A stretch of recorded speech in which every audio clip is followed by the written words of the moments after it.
Okay, I now see that we are now streaming live. Good morning, good afternoon, good evening, whichever the case may be, because we have people watching from all around the world. My name is Scott, and as always, I'm joined by Trina Paulus, author of Hope for the Flowers, and so much more.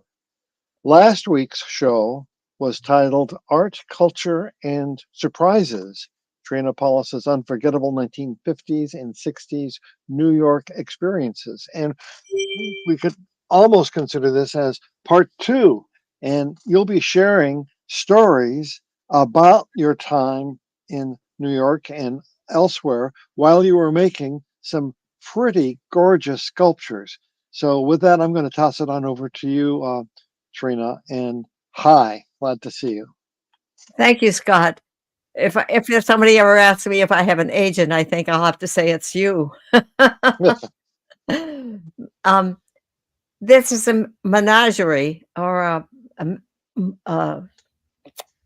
a multi-presentation because some of the things from my New York experience are too high in my house for me to safely take them down anymore. I need somebody stronger and more adept at ladders to get them up from their high spots. So I just gathered a few, and they represent different parts of my life. I started when I was 8 years old, and the mud from the ravine from that was in the bank, and it was different than the mud in the mud puddles.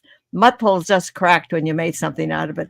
This mud from the ravine, I think, if I'd have been able to sieve it and get the little stones out, could have been actually fired.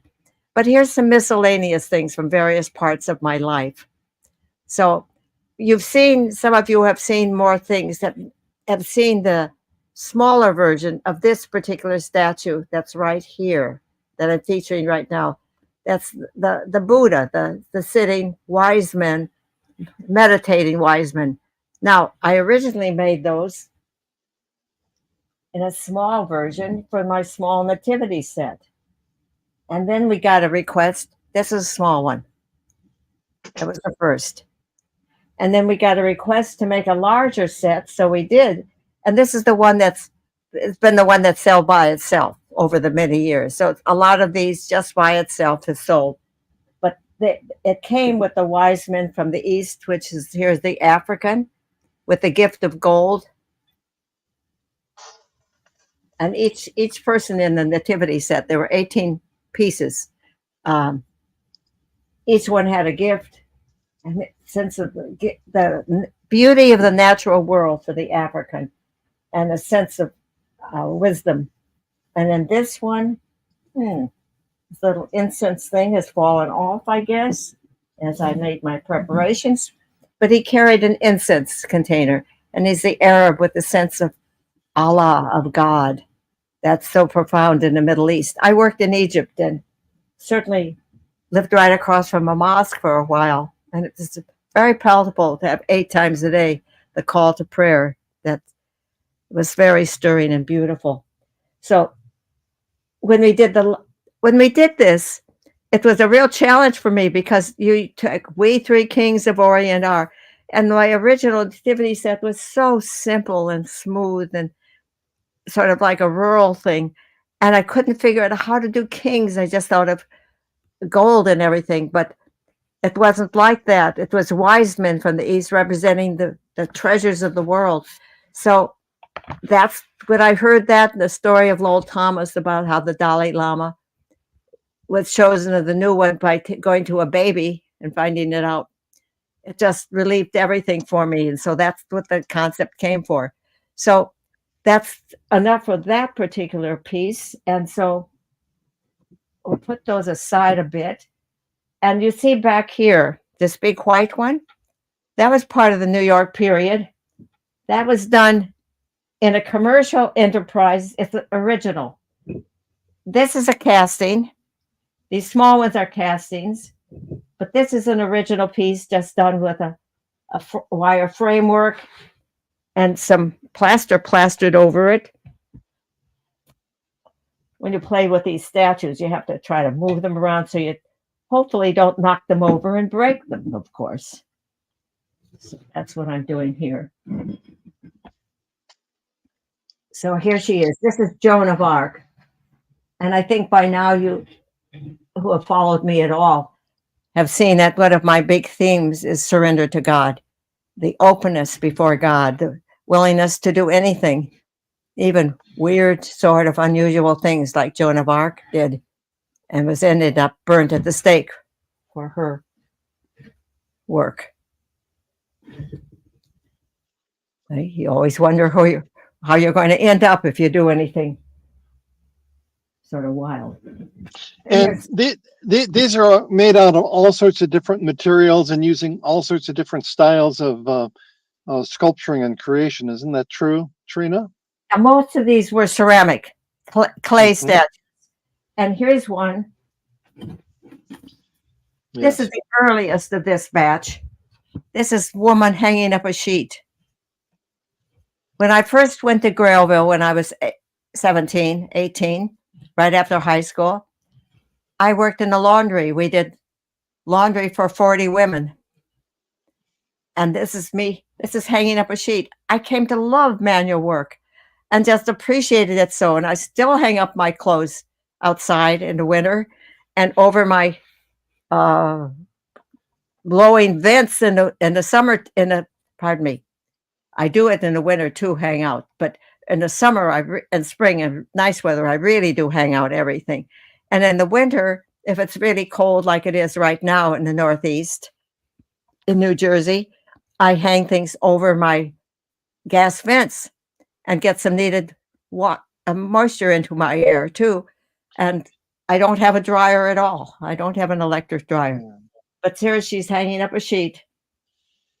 And something I've noticed about your statues is, go ahead. This is very interesting. Sorry I interrupted. Tell us about this. Can you see? You can see it from this. If I turn it around, yes, we can. You see it's hollow inside. I build them. I've always learned to do that because you try to get your walls about half an inch thick if you're going to fire the clay, so you don't have a great big solid mass and then a narrow little mass that's likely to crack it when you put it in the kiln and fire it. So that's her. And you were going to say something, Scott. That here's another one. That's an original ceramic. It's done in the pre-art period. You know, even though these are quote unquote simple without a lot of detail, there's just so much that is expressed in the faces and the posture and everything else. There's just so much humanity in all of your sculptures, Trina. Well, this is one that's probably not a very popular idea these days.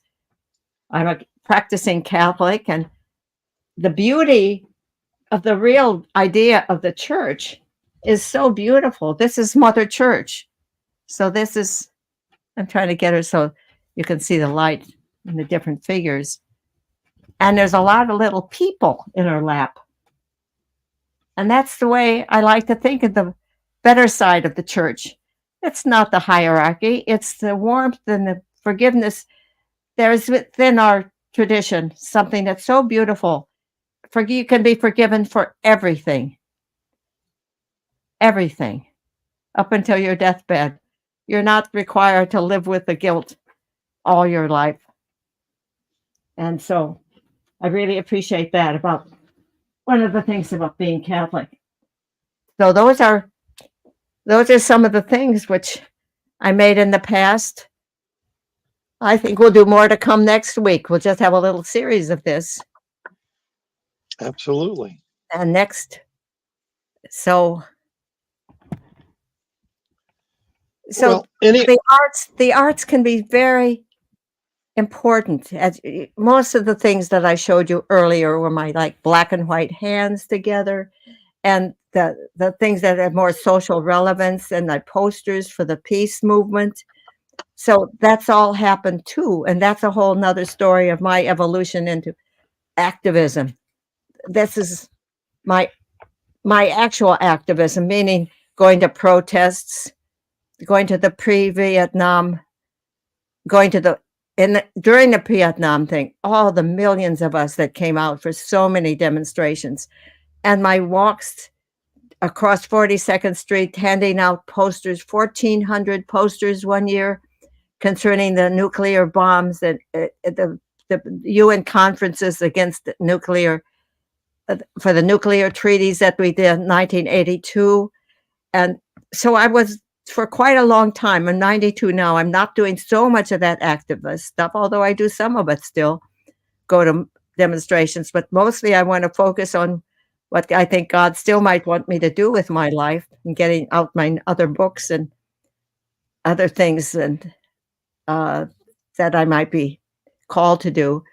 And that's always a question for each of us about our priorities, especially as you see war raging around us and the need for peace. I do belong to the Jewish Voice for Peace, and I'm relatively active in that because it's just too distressing to see the genocide that's going on of people who have just wanted to live their lives and how to balance that all off, because I listened also to the Israeli defenses about all these things. I try to listen to both sides of every story.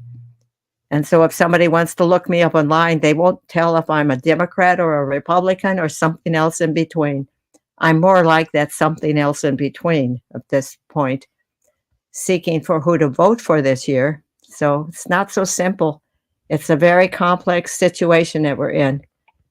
But certainly war is not the way to peace. So anyone who says that it is, I think is barking up the wrong tree. Well, this is from someone who has many insights, someone who has written a book that is beloved by people around the world, literally millions and millions and millions of people who to this very day, you get emails from people who said, I received the book when I was a child and now I'm reading it to my grandchildren. Isn't that true, Trina? That's so moving to me. And also, I was in Egypt having worked there to develop a women's cooperative and was evacuated in the middle of the Six-Day War in 1967. So I do know something about that part of the world, and I speak a little Arabic. So it's not a foreign world for me, that world. And it's a beautiful world in its best, just like our world is our beautiful world at its best. So may we all be blessed and seek peace with our whole heart and soul and love each other and have radical sharing, which is the theme of this whole series I hope we're making. So Scott, again, thank you so much for your making this happen.